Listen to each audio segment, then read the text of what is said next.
Hi, I'm Sao Ling Nguyen, associate producer for Vietnamese Boat People. I'm here to introduce a very special episode featuring the first ever VBP listening party. Last year, members of our team gathered to listen to and discuss episode 31, The Escape. This season 4 episode is a story of the Jin family. If it's been a while, I recommend you go back and listen to it as a refresher. Here's a quick recap of the story. Growing up in New Jersey, Peter Jin and his siblings would hear endless stories of how his parents fled Vietnam. When the war ended, Peter's father, Nhung Jin, a former pilot in the South Vietnam Air Force, reported for re-education camp as required by the new communist government. He thought it would last a few days, but days turned into weeks, months, and then eventually 4 years. During that time, he was moved to several different remote camps without his family's knowledge. Peter's mom, Tin Jin, a young woman in her early 20s, would spend the next few years searching for her husband, planning his escape from the camp, and ultimately finding a path for them out of the country. Today, Peter reflects on the stories with great admiration for his parents and a desire to fill in the missing pieces. We hope that our listening party inspires you to talk about and engage with the stories featured on Vietnamese Boat People. Feel free to use this as a rough guide or get creative and find out what works for you. Now, let's start the episode.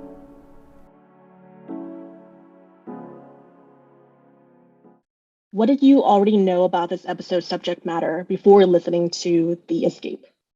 And we referred to a lot of different things in this episode, but re-education is a big component. I don't think we've covered that as in-depth as we did here. Did anybody have family members that went to re-education camp? Not a Vietnamese one, but they went to the American one. Your great-grandfather, right? Grandfather, yeah. Grandfather, yeah, all of them. So I don't like them. Were they open about their experiences or, closed off about it? They were pretty open about it. One thing I find really interesting about all these stories is how quiet the dads usually are in terms of like Vietnamese refugee stories. It seems pretty consistent in a lot of our interviews about how they don't talk about it. My grandpa in the Japanese one he talks about it a lot. I think time is a factor. When more time has passed, people start to let their guard down a little bit and perhaps share experiences. So I don't know, like with your grandfather, if you felt like he's always talked about his time at the camps, or if it was something that later on when he was older, he was a lot more open about it. I think I think about this a lot. Like since I was a kid, I think a lot of it too is his easy access to a Japanese American community, and depending on, I mean, he wasn't a refugee, but I imagine it can be really difficult for people immigrating to the U.S. and then having no one to talk to. It's kind of Yeah, I was going to say, I don't know if everybody on the call knows Matt's family history or just what he's referring to. So maybe just give them a short summary. I know because I've known you for a couple years now, but maybe for the others on the call. Yes, my grandfather on my mom's side, the Japanese side, and his father and his sister and his mom were all in the Japanese American internment camps in the United States during World War II, as after Pearl Harbor. So that's where they were. Yeah, my great grandfather was in a federal camp, so the FBI just came to their house in Watsonville and just took him away, and they didn't know where he was for 3 years, and then they got put in a camp in Arizona as American citizens. Yeah. Kind of back to Tracy's point where it's like the timing aspect, because with kind of the Vietnamese refugee story, it was more recent than maybe their time period. So maybe it was a little bit more, they've reached, that point in time where they are able to kind of communicate it more, share the stories. And now we're kind of just kind of getting there with opening up. Totally. Yeah, and I think the circumstances of each war was different too. Like, Sure. Yeah, I do feel like there's at least a 25 to 30-year delay on any kind of emotional sharing. This is not related to the Vietnamese American War, but during French colonial times, apparently my mom's father was briefly imprisoned by the French because they mistook him for his brother, who was part of a rebellion. And my mom did not know this until my grandma told me a few years ago. And her dad he passed away before I was even born. So the story was just, rattling around in family lore, but no one really knew about it. No one confirmed it. And then all of a sudden, I was talking to my grandma in Vietnam, and she just dropped that. She's like, "Oh yeah, your grandpa, he was imprisoned by the French." And I don't know if my mom knows any more than that, but it just goes to show that, yeah, it takes a lot out of certain people, especially Vietnamese men, to open up about anything. Sometimes they never do. Sometimes they don't think it's a big deal. Like they're like, what? That was happening all the time when I was growing up. Like that wasn't, uncommon. They don't think their story is interesting, but yet there's so many layers of it.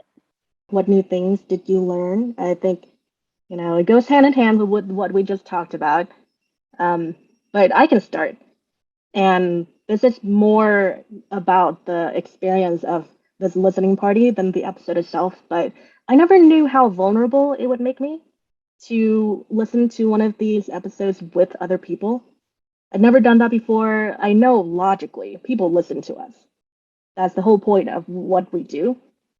But it's another to experience it with people and to learn about someone's vulnerabilities, like the the harshest times in their lives, while virtually sitting with other people and knowing that everyone has a connection to the story in some way or shape or form. That, I know, that was new. totally. You verbalized it really well. I was like, that's what I was feeling. I got that. Vulnerable. Yeah. Mhm. Were there any other takeaways? I guess it was more of just like, his dad really talking or all, his mom and all that stuff talking about like the intricacies and the details of like their escape. It was like so vivid. I like felt like I was like a fly in the wall or like following them around as they were kind of going through like literally their step by step of their escape plan. I mean, not that that's new, but I just feel like each story obviously like has a unique like escape like route or a different way of them escaping. So that's always new because once like when we always talk about, the refugees fleeing and, they're by boat or things like that, but it's still different within that same story, which I find fascinating because there's, again, it's always like the layers that are beneath it. So just hearing their story on like how was different from the other stories that we've heard too. The next prompt is, what part or parts of the story stuck out to you the most? I think that, and this happens in some of the other podcasts too, but when you start to hear them speak Vietnamese, I think it kind of changes the way the story sounds. I don't know if this makes sense to anybody else, but there's a slight difference between hearing the Vietnamese and hearing the English translation. And it's not that things are necessarily lost in translation. I think the Vietnamese just makes it feel like it's coming from a relative, and it just makes the story feel more personal. So we got like little bits in that, and then Tracy does a great job of translating because my Vietnamese is not good enough to really understand what they're saying all the time.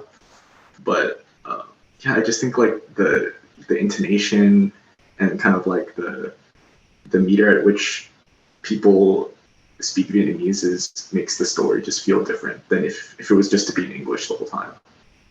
Yeah, I totally agree. It's kind of like I felt like I was sitting with his mom as she was kind of walking through, like we were at the kitchen table as she was sharing that story to me personally. So that was,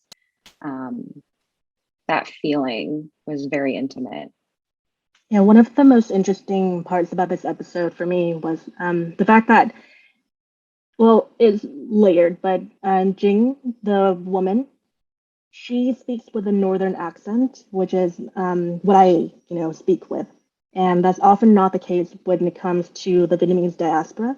It's mostly southern, but I had to be the one translating her dialogue and also editing her portion, and so I felt like I connected with her the most. Yeah, she really does remind me of my mom in both speech patterns, but also the way she shows the unconditional love. And I don't think we would have gotten that emotional connection had it all been in English, because she does speak English, and she did for part of the episode. But I think it's only when she was allowed to just speak in Vietnamese, she was when she became more comfortable sharing what she did. I also find Peter's point of view and what he shared is so relatable. Like, I feel like as descendants of refugees, we all have that just internal connection to our parents' sacrifices, and just this like a sense of appreciation that we feel like can never be very well articulated in words, right? There's just kind of like this bond that we have with our parents and what they've struggled. And so just listening to him and his appreciation of his mom and his observations of who she is as an individual and the sacrifices she made, I felt like it was very relatable. Like a lot of us feel that way about our parents, whether or not we have a good relationship with our parents. We have similar feelings about what they had to go through. I mean, I guess for a lot of us, the most obvious relatable aspect is Peter's story, because he does represent a lot of the second and 1.5 generation who did not live through the experiences, but are going through a journey of soul searching, of trying to uncover all of these stories that people have only briefly talked about, if ever. The dad describing sort of his last days before the fall of Saigon, like, I don't know, it felt like a movie. Like, I felt like I could visualize a war movie, right? Of the events unfolding and a soldier's trying to figure out what the heck is going on and just kind of making these like last minute decisions out of fear. I don't know. What did you guys, did you have that same feeling when you were listening to his, what he had to go through? Yeah, I think I couldn't agree more because I think it's also just the two of them, the level of detail that they gave. It wasn't like high level, but it was just so like there was just so much details involved that like I too felt like I was watching them or I was there. It felt very real. And going back to kind of what we were saying earlier, a lot of Vietnamese people don't open up about it, or maybe they're just beginning to, and it's also kind of like in baby steps. So even if they're beginning to open up, it's not going to be to that level.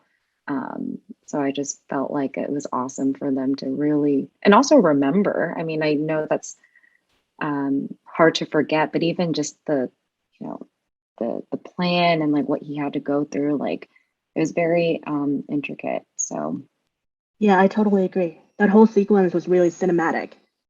And the editing helped. I wonder who did that. That's cool. So this interview was like super long ago. We only like recently pushed it out. But I think so to Bella's point, there was so much detail.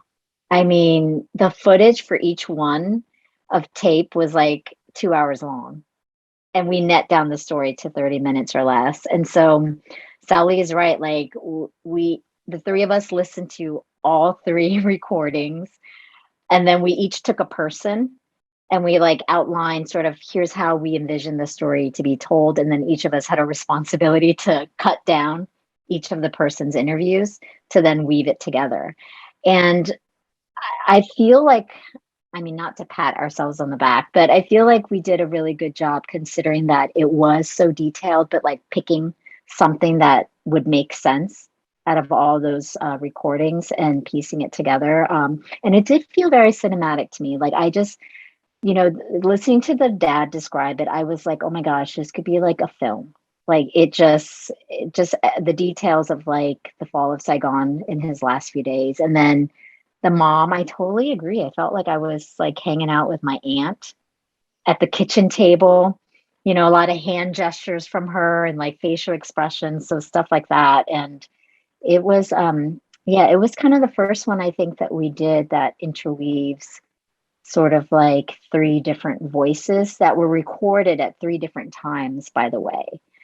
And what's really good about this is that their stories matched up. Because sometimes when you do recordings of three people, you kind of get different variations, but like their story totally matched up. Well, the next prompt is, what did you find surprising? It can be about the story or how it made you feel or how you connected with certain people. I think a lot of people will be able to identify with, making their way, escaping to a Malaysian refugee camp, and then making their way to the U.S. with I can't remember if in this one they got to a U.S. refugee camp, but I think comforting is not the right word. I think familiar is the best word. That like, oh, other people went on this journey also, right? And it's something that we can all share together and kind of process together. I do find it comforting to know that none of us are alone with our experiences. So it is a bittersweet comfort to think how many people have this as their background, as their family history. Totally. And also being able to put faces and voices to an experience. Like when you think of people being forced to flee a country, what they say, like 100,000 is a big number, right?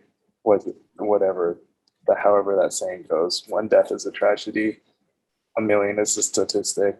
It's the same for kind of refugee stories, and each one of those numbers is a story, right? And to hear it, it's really powerful. So I know that my dad left Vietnam a few years after the war ended. So he stuck around in Da Nang for a while, and then when he did finally leave, he ended up in the Hong Kong refugee camp before coming to actually Canada first. And then on my mom's side, she had the whole like boat journey to these different islands where they get pulled back out to sea and stuff. A lot of the stuff from, I don't remember which season it was, but there was one season where this was happening in like every other episode. You mean like boat pushback? Yeah. Yeah, that was pretty common by the early 80s. So this story, to Matt's point, feels familiar, right? What about you, Anthony? Do you know? About my folks? Yeah. Mostly about my dad's story. My mom's is not so much. My dad came by boat. What I'm actually more interested in is actually about my grandfather's like experience when he was actually in prison because he was actually a policeman. So that's something that my dad had kind of just glanced over, and I didn't get a chance to really dive deep yet. But yeah, that's something I want to talk to him about. Well, I wish you luck with that. It's tough to get this conversation started. But hey, we have a conversation kit for it. If you ever need some Most help. definitely. Right. Our last prompt is, what questions do you still have? And this can be about the people in the episode or the process of forming the story, whatever you can think of. I guess this is something I'm still struggling with is, you said like the footage was like 2 hours of raw interview going on, and you boiled it down to, 30 minutes. So how does how do you decide what stays and what goes? So there's a lot of listening to raw recording. And I know Sally knows this, Matt knows this. Especially for me, like I will listen to a raw recording like several times and then just pick the sort of what I call the arc of their story. And then everything falls around that. So, you know, kind of like the plot of a book. So when you listen to their entire story, because some of these interviews are like from the beginning. I was born in this city. My parents did this, you know, type of business. I was one of 8 kids. I mean, some of them start from the very beginning, and we want that because sometimes there's nuggets in parts of that story, but then sometimes it is a way to build trust for the interviewer, and the interviewee, is just kind of allowing that conversation to happen organically, getting to know each other before you get to sort of the deep stuff, right? And so we don't rush any of that, and that's why some of the interviews are that long. We could probably be more efficient, but it's hard. And I'll tell you, like, this is something that it's hard because, to our point earlier, a lot of our interviewees haven't talked about this in so long, right? Or haven't talked about this openly. And now they're talking about it openly to a stranger. So I think it's important to give them the space that they need to slowly share versus being very, pointed in what you're trying to find out. And so that's our process. And I think it actually allows us to capture the story in great detail, but also from a very authentic perspective. We're not prompting for any of this. Like, none of our questions prompt for anything specific. But I think based on then defining, well, this is the most fascinating piece of their story, and we haven't covered this in the other episodes, allows us to then go through all the audio again and start finding the sound bites that then builds up to that plot. And then we always try to end in a positive, inspirational note, because, you know, no matter how traumatic or sad or difficult the journey was, a lot of our interviewees are in a place where they're either still healing, or they feel a sense of closure, or they're still processing. And our listeners are, like, I think Sally said it earlier, our listeners are also going through something similar. So we try to end with those types of messages or feelings where our listeners could relate to. Yeah, Jin's audio alone was close to 3 hours, and it was mostly in Vietnamese. And I complained to Darlena at the time. I was like, you don't get it. I don't know if I can do this. But then she talked me off the ledge and just said, no, cut it down and then translate. And that was better. So like, the process of cutting down her story was difficult because she is such a well of information. I was shocked at how much detail she remembered. And that's why I think a bulk of the story about the process of planning the escape is from her perspective, because she was the one doing most of it, and she has all the details. And cutting that down to just what we hear in the episode was very tough, because you can, or at least I could tell that she didn't talk about it often, and you want to give each person the space they need to share what is most important to them. And I just hope that we did them all justice. That's all I can ever hope for. Yeah, I mean, we would never be able to tell anyone's story in like 30 minutes or less, right? Like, that's just very impossible. But yeah, to just kind of hone in on a specific point of their story really helps. And I don't know how many versions we had, Sally, probably like over 20 versions. Probably. We kept chopping. And so it starts off as like a 1.5 hour episode, and then it goes down. And I know, Matt, when you did second gen with Trisha and Jackie, it was the same way, right? We had like this big spreadsheet. That was our other episode where we had 3 different interviewees interwoven into the theme of like trauma and how it affects descendants, and what we carry forward as children of refugees. But yeah, Matt, I think that took us months. That was a lot of, that episode. wasn't just a lot of listening. That was like finding sections in everybody's story and then making them all match. Connect, yeah. So I was pretty proud of that one. Yeah, and so, I mean, 30 minutes doesn't seem long, but a lot of months go into editing and producing a 30-minute episode. In addition to the 4-hour interview. Right. Yeah, sending a lot of praise to you 3. I think you guys do such a fabulous job here. I mean, not doing it in comparisons, but I remember doing this exact same thing with my dad like 5 years ago. And we sat down for a good like 2.5 hours, like in the kitchen. We were just talking. And I mean, he's told his story many times throughout my life, like early on. But I just kind of said, okay, we're going to record this time. We're going to actually have the questions and we're going to just get it right here. So we don't have to like do this again in another few more years. So I can understand. And I actually used that to write my artifact story for the journey maps. So, but yeah, there were so many details that I had to leave out. And there's so much more to tell. But again, I mean, maybe for a different format. Yeah, but now you have that recording with your dad, right? That unedited, uncut version. And that's just priceless. Yeah. Do you have any closing thoughts or feelings from anyone? This was nice. I'd do it again.